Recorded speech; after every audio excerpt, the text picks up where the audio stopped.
Gusto ko lang sabihin sa inyo na bukas ay schedule ng aking operasyon.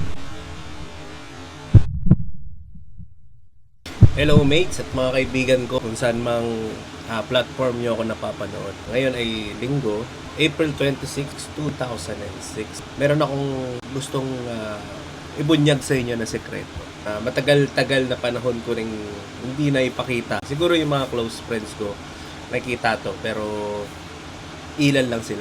As if may pakialam kayo, pero kaya ako ginagawa tong video na to is para maging memories ko. No? Pagdating ng araw ay isang bagay na napagtagumpayan ko. Ito'y para sa mga tao rin na nakakaranas o may nararamdaman din na kagaya ng sa akin.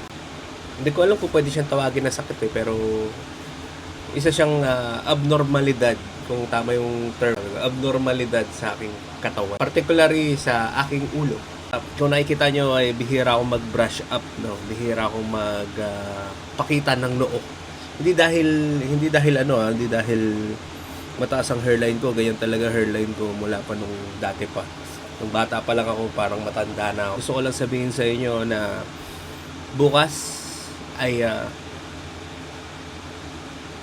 schedule ng aking operasyon. So yun, wag mong isipin kung anong operasyon yun, no? At hindi yun major operation na nangyayari. Itong operasyon na to ay gagawin sa akin para alisin yung sinasabi kong karamdaman o abnormalidad ng aking katawan. Ito'y may kinalaman sa bukol. Yes, tama po yung narinig nyo. Meron po akong bukol. Sa kanang noo, dito, sa kanang noo. At ipapakita ko sa inyo kung ano ang itsura niya.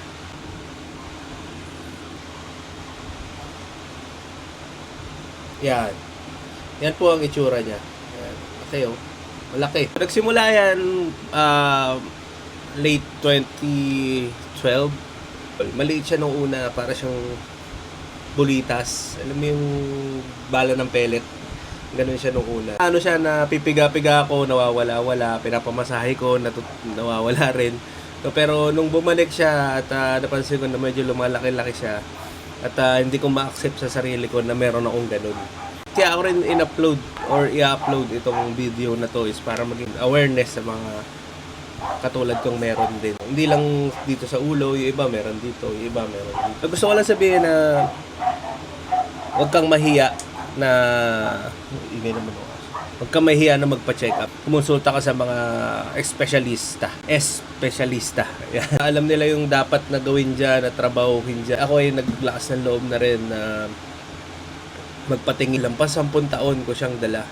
Finally bukas ay schedule na ng operation para tanggalin siya. So kung meron kang kilala or meron ka nito, gusto kong sabihin sa'yo na pa-check ka lang. Matutulungan ka ng mga espesyalista. Kasi pag nawala yan, maiibsan yung pakiramdam mo at pagkakaroon ka ng kapayapaan sa isipan. So, kung meron ka mang ganyan na nararamdaman, kung meron ka rin kilala na merong ganito, encourage mo at alam ko kayang-kaya niyo. Bukas ang schedule ko para sa operation. At yun, i-update ko kayo kung paano yung procedure at kung ano pakiramdam nang wala na. God bless everyone! Palagi manalangin. Subayin niyo ang espiritual na kapangyarihan.